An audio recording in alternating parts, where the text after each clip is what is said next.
Francis തൂവാൻ. 13 വർഷം അദ്ദേഹം വിയറ്റ്നാമിൽ ജയിലിൽ കിടന്നു. അതിൽ 9 വർഷത്തോളം അദ്ദേഹം ഏകാന്ത തടവിന് വിധിക്കപ്പെട്ട വ്യക്തിയാണ്. അദ്ദേഹം തൻ്റെ ഒരു പുസ്തകത്തിൽ പ്രാർത്ഥനയെക്കുറിച്ച് പറയുകയുണ്ടായി. അദ്ദേഹം പറഞ്ഞു, അമ്മയുടെ ഉദരത്തിൽ ഒരു ശിശു എപ്രകാരമായിരിക്കുന്നുവോ അതാണ് പ്രാർത്ഥന. എൻ്റെ മുമ്പിലിരിക്കുന്ന ദൈവത്തിൻ്റെ പ്രിയ ജനമാണ് നിങ്ങൾ ഓരോരുത്തരും. നിങ്ങളേറെ പ്രാർത്ഥിക്കുന്നവരാണ്, കർത്താവിനോട് ചേർന്ന് ജീവിതം മുമ്പോട്ട് നയിക്കുന്നവരാണ്. പ്രിയപ്പെട്ടവരെ, ഇതിന് അപ്പുറത്തേക്ക് നമുക്കൊരു നിർവചനം കൊടുക്കാനില്ല. ഒരമ്മയുടെ ഉദരത്തിൽ ഒരു ശിശുവായിരിക്കുന്നു, അതാണ് യഥാർത്ഥമായ പ്രാർത്ഥന. പ്രിയപ്പെട്ടവരെ, അമ്മയുടെ ഉദരത്തിൽ ശിശുവിനെ വഹിച്ചിട്ടുള്ള ഏറെ അമ്മമാരാണ് എൻ്റെ മുമ്പിലിരിക്കുന്നത്. നിങ്ങൾക്കറിയാം, നിങ്ങളുടെ ഹൃദയം മിടിക്കുമ്പോൾ, ഹൃദയം ചലിക്കുമ്പോൾ ഉദരത്തിൽ കിടക്കുന്ന കുഞ്ഞിൻ്റെ ഹൃദയം ചലിച്ചു കൊണ്ടിരിക്കും. നിങ്ങളുടെ ശരീരത്തിലൂടെ രക്തം പ്രവഹിക്കുമ്പോൾ അമ്മയുടെ ഉദരത്തിൽ കിടക്കുന്ന കുഞ്ഞിൻ്റെയിലൂടെ രക്തം പ്രവഹിച്ചു കൊണ്ടിരിക്കും. നിങ്ങളൊരു ഭക്ഷണ പദാർത്ഥം ശരീരത്തിലേക്ക് ആഗിരണം ചെയ്യുമ്പോൾ അതിൽ നിന്നുള്ള എനർജി കുഞ്ഞ് ആഗിരണം ചെയ്തുകൊണ്ടിരിക്കും. അപ്പോൾ കുഞ്ഞിനെ സംബന്ധിച്ചിടത്തോളം കുഞ്ഞിന് സ്വന്തമായിട്ടൊന്നുമില്ല. അത് അവൻ്റെ അമ്മയിൽ നിന്നാണ് സർവ്വതും സ്വീകരിക്കുന്നത്. പ്രിയപ്പെട്ടവരെ, പ്രാർത്ഥന എന്ന് പറയുന്നത് നാം ഇതുപോലെ ദൈവത്തിൽ ആയിരിക്കുന്ന ഒരവസ്ഥയാണ്. Hallelujah, hallelujah. ഒരമ്മയുടെ ഉദരത്തിൽ കുഞ്ഞിരിക്കുന്നത് പോലെ കർത്താവിൻ്റെ ഹൃദയത്തിൽ ചേർന്നിരിക്കുന്ന ഓരോ ദൈവ വൈതലുമുണ്ടല്ലോ. പ്രിയപ്പെട്ടവരെ, നിങ്ങൾ കർത്താവിൻ്റെ വികാരങ്ങളെ ഹൃദയത്തിലേക്ക് പകർത്തുകയാണ്. ദൈവത്തിൻ്റെ സ്വപ്നങ്ങളെ നിങ്ങളുടെ നെഞ്ചിലേക്ക് നിങ്ങൾ ഉൾക്കൊള്ളുകയാണ്. ദൈവം എന്താഗ്രഹിക്കുന്നു എന്ന് നിങ്ങളുടെ ആത്മാവ് സ്വീകരിച്ചു കൊണ്ടിരിക്കുന്നു. നിങ്ങൾ ദൈവത്തിൻ്റെ സ്വന്തമായി തീരുകയാണ്. പ്രിയപ്പെട്ടവരെ, പ്രാർത്ഥനയിലൂടെ സംഭവിക്കേണ്ട ഒരു കാര്യം ഇതാണ്: നാം പൂർണ്ണമായും ദൈവത്തിലായിരിക്കണം. പ്രിയപ്പെട്ടവരെ, നാം പൂർണ്ണമായും ദൈവത്തിൽ ആയിരിക്കുന്നൊരവസ്ഥ, ദൈവവും ഞാനും ഒന്നാണ് എന്ന് വരുന്ന ഒരാത്മീയ തലമുണ്ട് പ്രാർത്ഥനയ്ക്ക്. അപ്പോൾ പ്രിയപ്പെട്ടവരെ, നാം ഓരോരുത്തരും ആ പ്രാർത്ഥന അനുഭവത്തിലേക്ക് വളരണമെന്ന് ദൈവം ആഗ്രഹിക്കുക. നമ്മളെ സംബന്ധിച്ചിടത്തോളം പ്രാർത്ഥനയുടെ ഒത്തിരി കൊട്ടേഷനുകൾ നമ്മൾ കാണാതെ പഠിച്ചിട്ടുണ്ട്. പ്രാർത്ഥനയുടെ ഒത്തിരി നിർവചനം എനിക്കറിയാമെന്നതുകൊണ്ട് ഒരു വ്യക്തി പ്രാർത്ഥിക്കുന്ന വ്യക്തിയാകണമെന്ന് നിർബന്ധമില്ല. പ്രാർത്ഥനയുടെ കൊട്ടേഷൻ കാണാതെ പഠിച്ചത് കൊണ്ടോ വിശുദ്ധന്മാരും മഹാത്മാക്കളും പ്രാർത്ഥനയെ എങ്ങനെ നിർവചിച്ചിരിക്കുന്നുവോ അത് നമ്മൾ ഉൾക്കൊണ്ടത് കൊണ്ട് ഒരു വ്യക്തിയും പ്രാർത്ഥിക്കണമെന്ന് നിർബന്ധമില്ല. മറിച്ച് അങ്ങനെയുള്ള ഒരു ദൈവ അനുഭവത്തിലേക്ക് കടന്നു വരുമ്പോൾ ഒരു ദൈവ വൈതലിന് കർത്താവിൻ്റെ മുമ്പിൽ സമയം കൊടുക്കാതിരിക്കുവാനോ യേശുവിനോട് ഇരിക്കാനോ മാത്രമേ അവൻ്റെ ആത്മാവ് സന്നദ്ധമാകുള്ളൂ. ദൈവത്തിൽ നിന്ന് അകന്നു നിൽക്കുവാൻ അവൻ്റെ ഹൃദയം അവനെ സമ്മതിക്കില്ല. പ്രാർത്ഥന അവനൊരു അനുഭവമായി തീരും. പ്രാർത്ഥന അവൻ്റെ ജീവിതത്തിലൊരു ജീവവായു പോലെ, ഒരു പ്രാണവായു പോലെ അവൻ്റെ വ്യക്തി ജീവിതത്തിൽ നിറഞ്ഞു നിൽക്കുന്ന ഒരനുഭവമായി മാറും. അതുകൊണ്ട് പ്രിയപ്പെട്ടവരെ, ഈ കൺവെൻഷനിലിരുന്ന് ദൈവത്തിൻ്റെ പരിശുദ്ധാത്മാവിനോട് നമ്മൾ പ്രാർത്ഥിക്കണം. എനിക്ക് പ്രാർത്ഥിക്കുന്ന ഒരു വ്യക്തിയായി മാറണം. എത്രമാത്രം നമ്മുടെ ജീവിതത്തിൽ നമ്മൾ പ്രാർത്ഥനയ്ക്ക് ഇമ്പോർട്ടൻസ് കൊടുക്കുന്നുണ്ട്? നിങ്ങളുടെ ജീവിതം എടുത്തൊന്ന് പഠിച്ച്, പ്രഭാതത്തിൽ എഴുന്നേറ്റ് ഒത്തിരി തിരക്കിട്ടുകൊണ്ട് ഒരു അമ്മ അടുക്കളയിലേക്ക് ഓടുകയാണ്. അവൾ അടുക്കളയിൽ അവിടെ ജീവിതം ആരംഭിക്കുക. ഭർത്താവിനെ ജോലിക്ക് വിടണം, കുഞ്ഞുങ്ങളെ കൃത്യസമയത്ത് സ്കൂളിൽ വിടണം, മറ്റു കാര്യങ്ങൾ ചെയ്തു തീർക്കുവാനുണ്ട്. പ്രിയപ്പെട്ടവരെ, ഈ സഹോദരിയുടെ മനസ്സ് മുഴുവൻ ആകുലതയാണ്. ഇവൾ ഓടുകയാണ് ഒരു ദിവസം. അപ്പോൾ രാവിലെ എഴുന്നേൽക്കുന്നു, ഭക്ഷണ പദാർത്ഥങ്ങൾ ഉണ്ടാക്കുന്നു, അങ്ങനെയുള്ള കാര്യങ്ങൾ ചെയ്യുന്നു. അതിനുശേഷം ആ വസ്ത്രങ്ങൾ കഴുകുകയോ അങ്ങനെയുള്ള കാര്യങ്ങൾ, അങ്ങനെ ജീവിതത്തിൻ്റെ ഓരോ പണികളും ചെയ്ത് തീർത്ത് അവസാനം കടക്കാറാവുമ്പോഴേക്കും സമയം കിട്ടിയാൽ പ്രാർത്ഥിക്കും, ഇല്ലെങ്കിൽ പ്രാർത്ഥനയില്ല. ജീവിതത്തിൽ പ്രാർത്ഥനയ്ക്ക് നമ്മൾ ഒന്നാം സ്ഥാനം കൊടുക്കുന്നുണ്ടോ? നമ്മുടെ ഒരു ജീവിതം പ്രഭാതത്തിൽ പ്രാർത്ഥനയോടുകൂടിയാണോ പ്രിയപ്പെട്ടവരെ ആരംഭിക്കുന്നത്? നമ്മൾ പ്രഭാതത്തിൽ പ്രാർത്ഥനയോടുകൂടി വേണം നമ്മുടെ ജീവിതം ആരംഭിക്കുവാൻ. അതുകൊണ്ടാണ് ജ്ഞാനത്തിൻ്റെ പുസ്തകത്തെ നമ്മൾ ഇപ്രകാരം വായിക്കുന്നുണ്ടത്: അഗ്നിയിൽ ഉരുകാത്തത് അരുണോദയത്തിൽ ഉരുകിപ്പോവുകയാണ്. ഒരു മഞ്ഞ് കണിക അല്ലെങ്കിൽ ഒരു ഹിമശകലം അത് അഗ്നിയിൽ ദഹിക്കില്ല. പക്ഷേ സൂര്യൻ ഉദിച്ചു വരുമ്പോഴേക്കും ഇത് അരുണോദയത്തിൽ ഇത് ഉരുകി ഒലിക്കുക. അതുകൊണ്ട് കർത്താവ് ഈ പ്രപഞ്ചത്തിലെ ചില യാഥാർത്ഥ്യങ്ങളുമായിട്ട് ബന്ധപ്പെടുത്തി നമുക്കൊരു ചിന്ത തരികയാണ്. ദൈവം ഇതിലൂടെ സംസാരിക്കുന്നുണ്ട്. നീ പ്രഭാതത്തിൽ ഉണർന്നെഴുന്നേറ്റ് സൂര്യോദയത്തിന് മുമ്പ് എഴുന്നേറ്റ് ദൈവത്തിൻ്റെ കൃപയെ തേടണമെന്ന് ദൈവം ഇതിലൂടെ ഒരു വിജ്ഞാപനം നൽകുകയാണ് എന്നാണ് ജ്ഞാനത്തിൻ്റെ പുസ്തകം നമ്മളെ പഠിപ്പിക്കുന്നത്. അപ്പോൾ ദൈവം ആഗ്രഹിക്കുന്നുണ്ടല്ലോ, പ്രഭാതത്തിൽ ഉണർന്നെഴുന്നേറ്റ് ദൈവത്തിൻ്റെ കൃപയെ അന്വേഷിക്കണം. ഇന്ന് നമ്മുടെ ജീവിതത്തിൽ സംഭവിക്കുന്നത്, നമ്മുടെ ഏതെങ്കിലും ഒരു 4-5 വ്യക്തിപരമായ കാര്യങ്ങൾ നിർവഹിച്ചതിന് ശേഷം സമയമുണ്ടെങ്കിൽ പ്രാർത്ഥിക്കുക, ഇല്ലെങ്കിൽ നമ്മുടെ പ്രാർത്ഥനയെ ആ ദിവസത്തേക്ക് മാറ്റി ക്ഷീണമായി ഇന്ന് വേണ്ട നാളെ പ്രാർത്ഥിക്കാം എന്നൊരു ചിന്തയിലേക്ക് നമ്മൾ കടന്നു പോവുക. പ്രിയപ്പെട്ടവരെ, യേശുവിൻ്റെ ജീവിതം എടുത്ത് പരിശോധിക്കുക. എത്രമാത്രം ദൈവപുത്രനായിരുന്നിട്ട് പോലും അവിടുന്ന് പ്രാർത്ഥനയ്ക്ക് എത്രമാത്രം ഇമ്പോർട്ടൻസ് ജീവിതത്തിൽ കൊടുത്തു. അവൻ എല്ലാ ശുശ്രൂഷയും കഴിഞ്ഞ് അവൻ മലമുകളിലേക്ക് പിൻവാങ്ങി. യേശു തനിച്ച് പ്രാർത്ഥിക്കുവാൻ വേണ്ടി മലമുകളിലേക്ക് പിൻവാങ്ങി.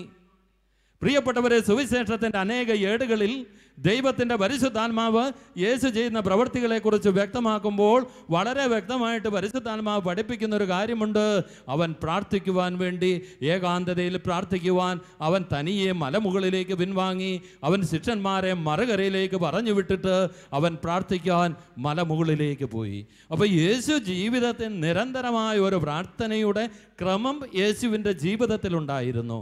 പ്രിയപ്പെട്ടവരെ, നമ്മൾ വ്യക്തിപരമായിട്ട് പ്രാർത്ഥിക്കുമ്പോൾ ദൈവം നമ്മുടെ പ്രാർത്ഥനകളെ ഓർക്കും, നമ്മുടെ പ്രാർത്ഥനകളെ ദൈവത്തിൻ്റെ സന്നിധിയിൽ ഉയർന്നുകൊണ്ടിരിക്കും.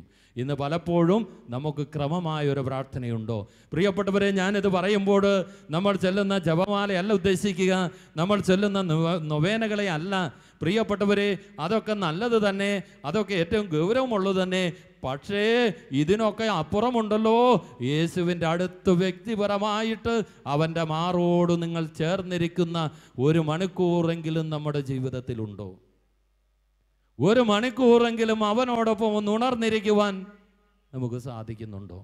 ഇല്ലെങ്കിൽ പിന്നെ എങ്ങനെ യേശുവിൻ്റെ വിചാരങ്ങളെ ഉൾക്കൊണ്ടുകൊണ്ട് നമുക്ക് ജീവിക്കാൻ പറ്റും? അനേകര് തളർന്നു പോകുന്നതും ആത്മീയ ജീവിതത്തെ മുരടിക്കുന്നതും വ്യക്തി ജീവിതത്തിലെ ചില അസ്വസ്ഥതകളും ചില പ്രയാസങ്ങളുടെയും ഒക്കെ പിറകിൽ യേശുവുമായിട്ടുള്ള ഒരു വ്യക്തിപരമായ ബന്ധം നഷ്ടപ്പെട്ട ഒരവസ്ഥയെക്കുറിച്ച് വിശുദ്ധ ബൈബിൾ ഒരു സൂചന നൽകുന്നുണ്ട്. 1 സാമുവേലിൻ്റെ പുസ്തകം 1-ാം അധ്യായം 15 മുതലുള്ള തിരുവചന ഭാഗങ്ങളിൽ ഹന്നയുടെ പ്രാർത്ഥനയെക്കുറിച്ച് വിശുദ്ധ ബൈബിൾ വളരെ മനോഹരമായിട്ട് നമ്മുടെ മുമ്പിൽ അവതരിപ്പിക്കുന്നുണ്ട്.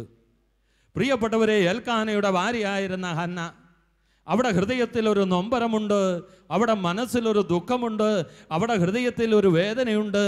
അവൾ വിവാഹം കഴിഞ്ഞ് അനേക വർഷമായിട്ട് അവളിൽ ഈ എൽക്കാനയ്ക്ക് ഒരു കുഞ്ഞില്ല.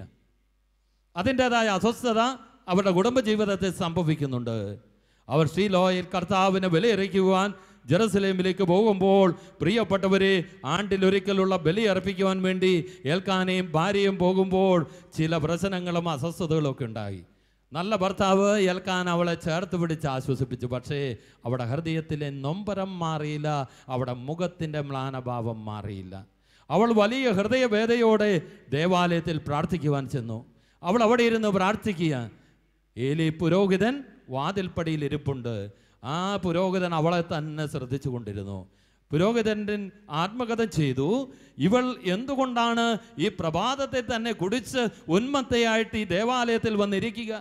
പുരോഹിതൻ അവിടെ അടുത്ത് ചെന്ന് ചോദിച്ചു, നീ എത്ര നേരം ഇങ്ങനെ ഉന്മത്തയായിട്ടിരിക്കും? അപ്പോൾ അവൾ മറുപടി പറഞ്ഞു, അങ്ങനെ തെറ്റിദ്ധരിക്കരുത്, ഞാൻ കുടിച്ചുന്മത്തയായവളല്ല, മറിച്ച് എൻ്റെ ഹൃദയത്തിലെ വേദനയുണ്ടല്ലോ, എൻ്റെ ഹൃദയത്തിലെ വികാരങ്ങൾ ഞാൻ കർത്താവിൻ്റെ മുമ്പിൽ പകരുകയാണ്.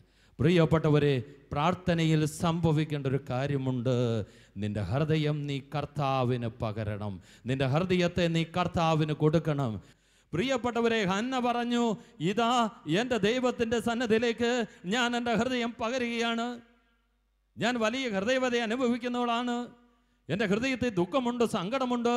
അവൾ പ്രാർത്ഥനയിലൂടെ അത് ദൈവസന്നദ്ധിയിലേക്ക് അവൾ പകർന്നു. ആ പാസേജ് അവസാനിക്കുമ്പോൾ ഒരു മനോഹരമായ വചനമുണ്ട്, പിന്നീട് ഒരിക്കലും അവളുടെ മുഖം മ്ലാനമായിട്ടില്ല. ഇന്ന് അനേക മണിക്കൂറുകൾ പ്രാർത്ഥിക്കുന്ന എൻ്റെയും നിങ്ങളുടെയും മുഖത്ത് ആ ഒരു ദൈവിക തേജസ് നിലനിൽക്കുന്നില്ലെങ്കിൽ, മലമുകളിൽ നിന്നും മോശ ഇറങ്ങി വന്നപ്പോൾ ഇസ്രായേൽ ജനം പറഞ്ഞു, മോശേ നീ ഞങ്ങളെ നോക്കരുത്, നീ ഞങ്ങളെ നോക്കരുത്, നിന്റെ മുഖത്ത് നിൽക്കുന്ന ദൈവിക തേജസ് ഉണ്ടല്ലോ, അത് കാണുമ്പോൾ ഞങ്ങൾ ഭയപ്പെടുകയാണ്. അതുകൊണ്ട് ഇസ്രായേൽ ജനത്തെ സന്ദർശിക്കുമ്പോൾ മോശ മുഖത്തൊരാവരണം ഇട്ടിരുന്നു. 40 രാവും 40 പകലും സീനായ് മലയിൽ ദൈവത്തിൻ്റെ സന്നിധിയിൽ പ്രാർത്ഥനയിൽ ചിലവഴിച്ച മോശയുടെ മുഖമുണ്ടല്ലോ, അതങ്ങനെ വെട്ടിത്തിളങ്ങിയ. ഇവിടെ ഹന്നയെ കുറിച്ച് പറയുന്നു, അവളുടെ മുഖം പിന്നീട് മ്ലാനമായി തീർന്നിട്ടില്ല. പ്രിയപ്പെട്ടവരെ, പ്രാർത്ഥിക്കുന്ന വ്യക്തിയുടെ മുഖം മ്ലാനമായിരിക്കില്ല. അവന് സങ്കടങ്ങളുണ്ടാകാം, അവൻ്റെ പ്രശ്നങ്ങൾ പരിഹരിക്കപ്പെട്ടിട്ടുണ്ടാവില്ല, പക്ഷേ അവൻ്റെ മുഖമുണ്ടല്ലോ അതൊരിക്കലും മ്ലാനമാകില്ല. കാരണം അവൻ ദൈവത്തെ കണ്ടവനാ, അവൻ ദൈവത്തെ ദർശിച്ചവനാ, അവൻ്റെ ഉള്ളിൽ ഒരു ദൈവത്തിൻ്റെ സാന്നിധ്യം നിറഞ്ഞു നിൽക്കുന്നുണ്ട്. അതുകൊണ്ട് പ്രിയപ്പെട്ടവരെ, ഓരോ വ്യക്തിപരമായ പ്രാർത്ഥനയിലും നമ്മളെ തന്നെ പൂർണ്ണമായിട്ട് കർത്താവിനങ്ങ് ചൊരിഞ്ഞു കൊടുക്കണം. പ്രാർത്ഥന കഴിഞ്ഞ് എഴുന്നേറ്റ് പോരുമ്പോൾ ഒരു കാലിയായ ബക്കറ്റ് പോലെ, ഒരു പാത്രം പോലെ നമ്മുടെ ഹൃദയം ശൂന്യമായി തീരണം. അവിടെ ഒരു ശൂന്യത നിലനിൽക്കണം. ദൈവത്തിൻ്റെ ആത്മാവിനെ വസിക്കുവാനുള്ള ഒരിടം അവിടെ ക്രമീകരിക്കപ്പെടണം. അതുകൊണ്ട് പ്രിയപ്പെട്ടവരെ, വ്യക്തിപരമായിട്ട് നമ്മൾ പ്രാർത്ഥിക്കുക. നമ്മൾ പ്രാർത്ഥിക്കുന്ന വ്യക്തിയാണെങ്കിൽ ദൈവത്തിന് നമ്മളെക്കുറിച്ച് വ്യക്തിപരമായിട്ട് അറിയാം. ഞാൻ ഓർക്കുകയാണ്, ലോകപ്രശസ്ത സുവിശേഷ പ്രസംഗകനായ ജോർജ് മുള്ളർ ജീവിതത്തിൽ പ്രാർത്ഥിച്ച ഓരോ കാര്യവും അവൻ എഴുതി വെച്ചിട്ടുണ്ട്. അവൻ വെറുതെ പ്രാർത്ഥിക്കുകയല്ല ചെയ്തത്, അവൻ പ്രാർത്ഥിക്കുന്ന ഓരോ കാര്യവും എഴുതി വെച്ച് അത് ദൈവത്തിൻ്റെ സന്നിധിയിൽ മുട്ടുമേൽ നിന്ന് കരം വിരിച്ചു പിടിച്ച് അവൻ ആ പ്രാർത്ഥനയിലൂടെ അത് സ്വന്തമാക്കും. ജീവിതത്തിൽ 2060 പ്രാവശ്യം ഓരോ നിയോഗങ്ങൾക്ക് വേണ്ടി പ്രാർത്ഥിച്ച ജോർജ് മുള്ളർ അത് യാഥാർത്ഥ്യമാക്കി. പക്ഷേ 2061 വിഷയത്തിന് വേണ്ടി അവൻ കുറേ ദിവസം പ്രാർത്ഥിച്ചു. പക്ഷേ കർത്താവിൽ നിന്നൊരു ഉത്തരം വരുന്നില്ല. പ്രിയപ്പെട്ടവരെ, അവൻ ചെയ്തത് എന്താണെന്നറിയാമോ? അവൻ മുട്ടുകുത്തിയിട്ട് കരം വിരിച്ചു പിടിച്ചിട്ട് പറഞ്ഞു, യേശുവേ, ഞാൻ ജോർജ് മുള്ളറാണ് നിന്നോട് പ്രാർത്ഥിക്കുന്നത്, ഈ വിഷയത്തിൽ നീ എനിക്ക് ഉത്തരം തന്നിരിക്കണം. ഏതാനും മണിക്കൂറിനുള്ളിൽ അവൻ്റെ പ്രാർത്ഥനയ്ക്ക് സ്വർഗത്തിലെ ദൈവം ഉത്തരം കൊടുത്തു. പ്രിയപ്പെട്ടവരെ, ജോർജ് മുള്ളർ മുട്ടയിൽ നിന്ന് ആത്മാഭിമാനത്തോടെ പറഞ്ഞു, കർത്താവേ, ഇത് മുട്ടയിൽ നിൽക്കുന്നത് ജോർജ് മുള്ളറാ, ജോർജ് മുള്ളറിൻ്റെ പ്രാർത്ഥനയ്ക്ക് നീ ഉത്തരം തന്നിരിക്കണം. കാരണം അവൻ പറയുമ്പോൾ യേശുവിനറിയാം ആരാണ് ഈ ജോർജ് മുള്ളർ. ഇവൻ ദൈവത്തോട് പ്രാർത്ഥനയിൽ ആഴപ്പെട്ട ഒരു ബന്ധമുണ്ട്. ഇന്ന് നമ്മുടെ ഒരു അവസ്ഥ നോക്കിക്കേ. കർത്താവിൻ്റെ മുമ്പിൽ മുട്ടുകുത്തി നിന്നിട്ട് നമ്മുടെ പേര് പറഞ്ഞ് പ്രാർത്ഥിക്കുകയാണെങ്കിൽ ഈശോ എന്ത് ചെയ്യും?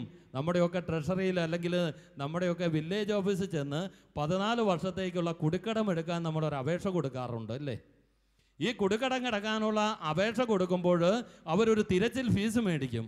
എന്നിട്ട് ഒരു ശിപായി ഇരുന്ന് 14 വർഷത്തെ രേഖകളെടുത്ത് പരിശോധിക്കും ഇവൻ്റെ പേരിൽ എന്തെങ്കിലും ബാധ്യതയുണ്ടോ എന്ന്. ഇന്ന് നമ്മൾ നമ്മുടെ പേര് പറഞ്ഞ് കർത്താവേ ഞാൻ പ്രാർത്ഥിക്കുന്നു എന്ന് പറയുമ്പോൾ യേശു പഴയ പൊടി പിടിച്ച ഫയലൊക്കെ ഒന്ന് തട്ടിയെടുക്കും. അപ്പം ഉണ്ടാകും, ആദ്യം വാർഷിക ധ്യാനം കഴിഞ്ഞ് ഒരു 10 ദിവസം പ്രാർത്ഥിച്ചിട്ടുണ്ട്, പ്രൈസ് ദി ലോർഡ്. പിന്നീട് പരിശോധിച്ച് ഒരു കൺവെൻഷന് ശേഷം 3 ദിവസം പ്രാർത്ഥിച്ചിട്ടുണ്ട്. പ്രാർത്ഥനാ കൂട്ടായ്മയിൽ പോയിക്കൊണ്ടിരുന്ന നാളുകളിൽ പ്രാർത്ഥിച്ചിട്ടുണ്ട്. പ്രിയപ്പെട്ടവരെ, നിങ്ങൾ ഓർക്കണമേ, നമ്മുടെ പ്രാർത്ഥനകൾക്ക് ദൈവം ഉത്തരം നൽകും. അതുപോലെ തന്നെ പ്രിയപ്പെട്ടവരെ, ജീവിതത്തിൽ നിങ്ങൾ ഉയർത്തുന്ന പ്രാർത്ഥനകളുണ്ടല്ലോ, അതിന് ദൈവം ഉത്തരം തന്നുകൊണ്ടിരിക്കും. ദൈവം എത്രയോ നൂറ്റാണ്ടുകൾ കഴിയട്ടെ, വിശുദ്ധ ബൈബിൾ വളരെ വ്യക്തമായിട്ട് പഠിപ്പിക്കുന്നു, എത്രയോ നൂറ്റാണ്ടുകൾ കഴിഞ്ഞാലും നിന്റെ പ്രാർത്ഥനയെ സ്വർഗം മറക്കില്ല. നിന്റെ പ്രാർത്ഥനകൾക്ക് ദൈവം ഉത്തരം തരും.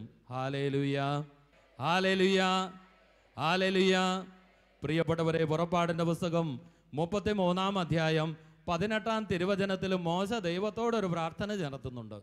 മോശയ്ക്കൊരാഗ്രഹം, കർത്താവിൻ്റെ മഹത്വം ഒന്ന് കാണണം. പുറപ്പാടിൻ്റെ പുസ്തകം 33-ാം അധ്യായം 11-ാം തിരുവചനത്തിൽ അവനെക്കുറിച്ച് പറയുന്നുണ്ട്, ഒരു സ്നേഹിതനോടെന്നതുപോലെ ദൈവം മോശയോട് സംസാരിച്ചു. അവർ മുഖാമുഖം സംസാരിച്ചു. ദൈവത്തിൻ്റെ മുഖം കൊണ്ട് സംസാരിക്കുന്നവനാ മോശ. മുഖാമുഖം നിന്ന് സംസാരിച്ച വ്യക്തിയാണ്, ഒരു സ്നേഹിതനോടെന്നതുപോലെ. പ്രിയപ്പെട്ടവരെ, നമ്മുടെ ജീവിതത്തിൽ ക്രിസ്തുവുമായിട്ടുള്ളൊരു ബന്ധം പലപ്പോഴും നമ്മളൊരു അഭിചാരിത അല്ലെങ്കിൽ ഒരു ശ്രേഷ്ഠ ശ്രേണിയിലേക്ക് ദൈവത്തെ മാറ്റി നിർത്തി നാം പ്രാപിക്കാൻ പറ്റാത്ത വിധം ഒരു അപ്രാപ്യമായ തലങ്ങളിലല്ല ദൈവത്തോട് പ്രാർത്ഥിക്കേണ്ടത്. നാം അവനെ ഒരു സ്നേഹിതനായി കാണണം. മോശ കണ്ടത് ഒരു സ്നേഹിതനായി ദൈവത്തെ കണ്ട് ആ സ്നേഹം പങ്കുവെക്കുന്ന ഒരു കൂട്ടായ്മ ദൈവവുമായിട്ട് മോശയ്ക്കുണ്ടായിരുന്നു. അതിൻ്റെ ബലത്തിലാണ് അവൻ പറഞ്ഞത്, യേശുവേ അല്ലെങ്കിൽ ദൈവമേ, അവിടുത്തെ മഹത്വം എനിക്കൊന്ന് വെളിപ്പെടുത്തണമേ. മോശയോട് ദൈവം സംസാരിച്ചു, മകനെ, എൻ്റെ മഹത്വം നീ ദർശിച്ചാൽ നീ മരിച്ചു പോകും. അതുകൊണ്ട് നീ ഈ പാറമേൽ നിൽക്കുക.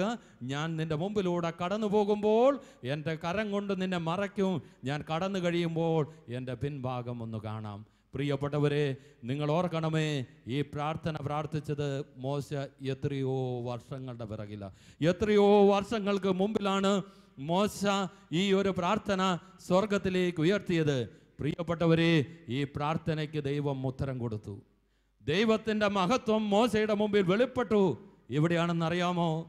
ലൂക്കായുടെ സുവിശേഷം 9-ാം അധ്യായം 29 മുതൽ തുടങ്ങുന്ന തിരുവചന ഭാഗങ്ങളിൽ യേശു താബോർ മലയിൽ വെച്ച് രൂപാന്തരപ്പെടുകയാണ്. അവൻ്റെ മുഖഭാവം മാറി, അവൻ്റെ വസ്ത്രം വെണ്മ പോലെ തിളങ്ങുവാൻ തുടങ്ങി. അപ്പോൾ അവിടെ നിന്ന് പത്രോസും യോഹന്നാനും കാണുകയാണ്, കൂടെയുള്ള ശിഷ്യന്മാർ കാണുകയാണ്. അവൻ്റെ അടുത്തേക്ക് ഇതാ മോശയും ഏലിയാവും കടന്നു വന്നു.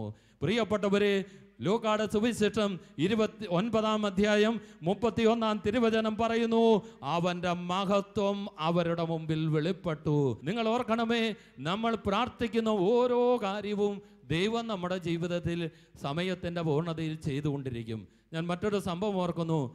വർഷങ്ങളുടെ പിറകിൽ സിസ്റ്റർ റാണി മരിയ ഇൻഡോറിൽ വെച്ച് അതിദാരുണമായിട്ട് കൊല്ലപ്പെട്ടു.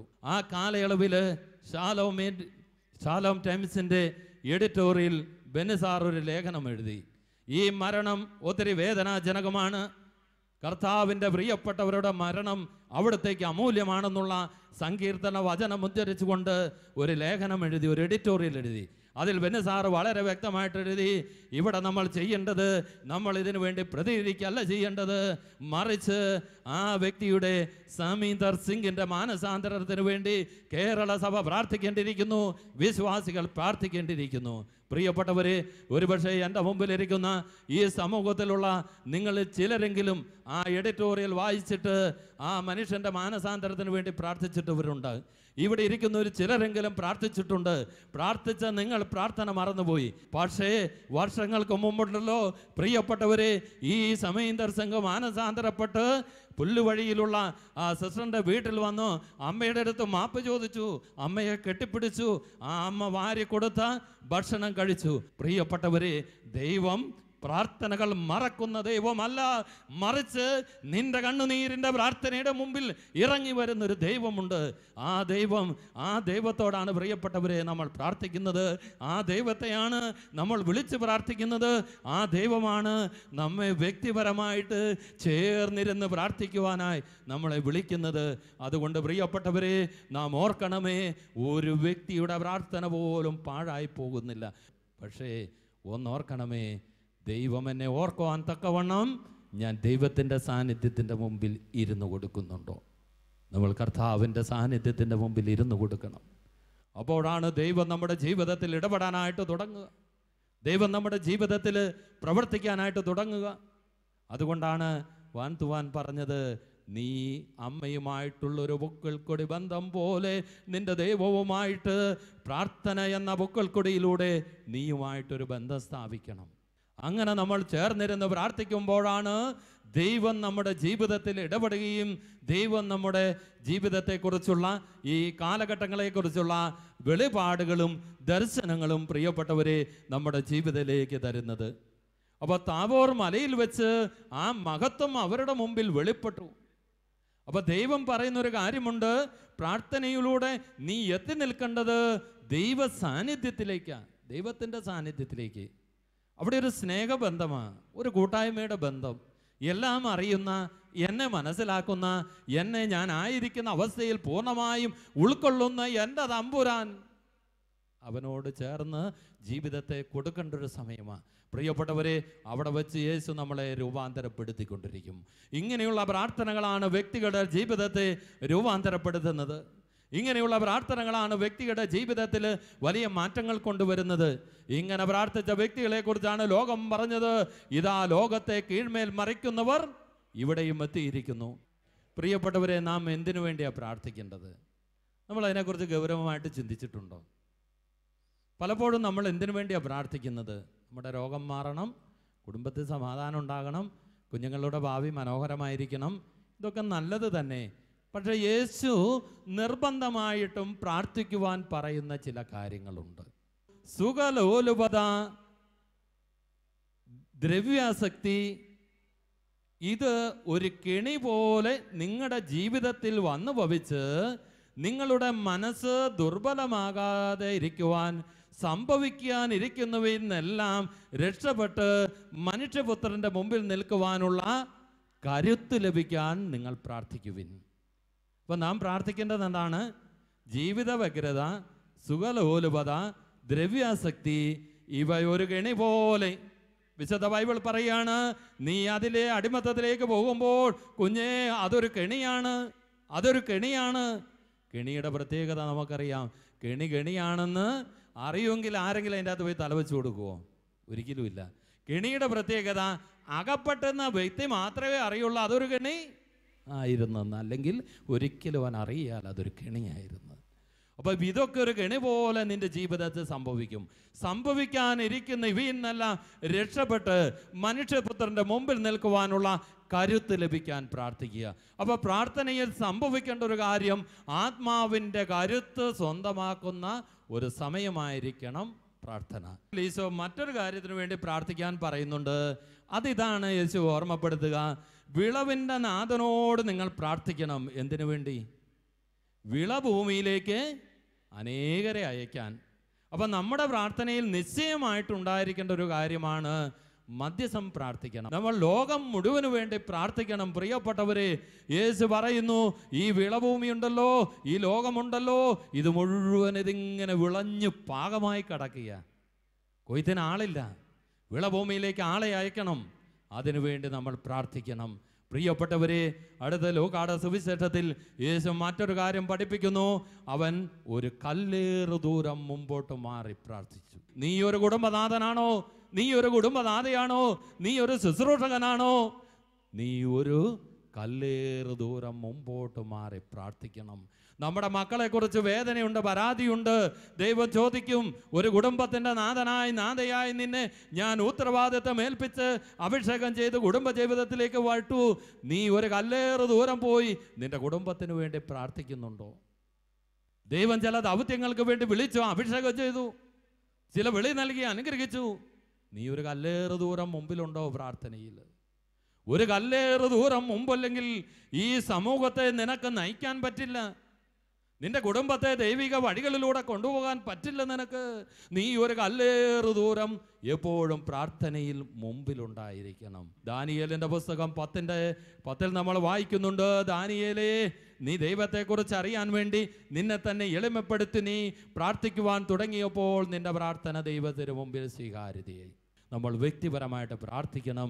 നിങ്ങൾ ഒരു ഉറച്ച തീരുമാനമെടുക്കണം. എനിക്ക് പ്രാർത്ഥിക്കണം. കർത്താവിൻ്റെ മുമ്പിൽ സമയം ചിലവഴിച്ച് യേശുവിൻ്റെ മാറോട് ചേർന്നിരുന്ന് ഒരു പ്രാർത്ഥനയുടെ വ്യക്തിയായി നമ്മൾ മാറണം.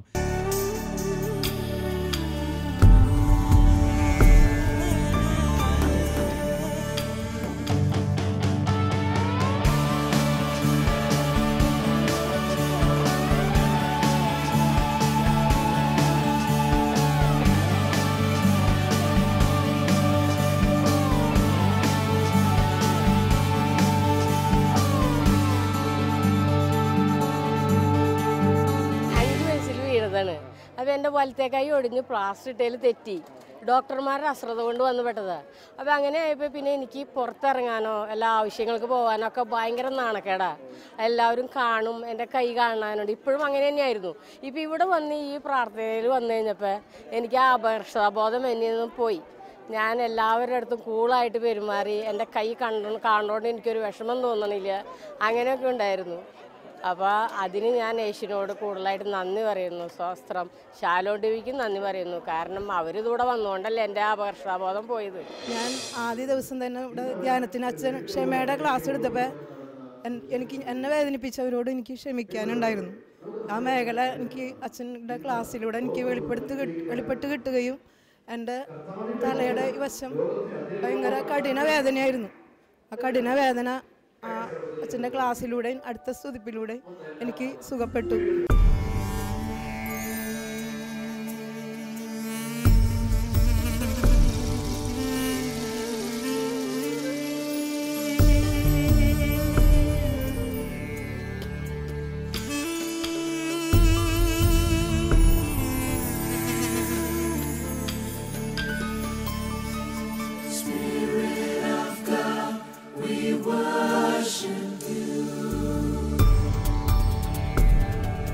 Spirit of God, we worship you. Spirit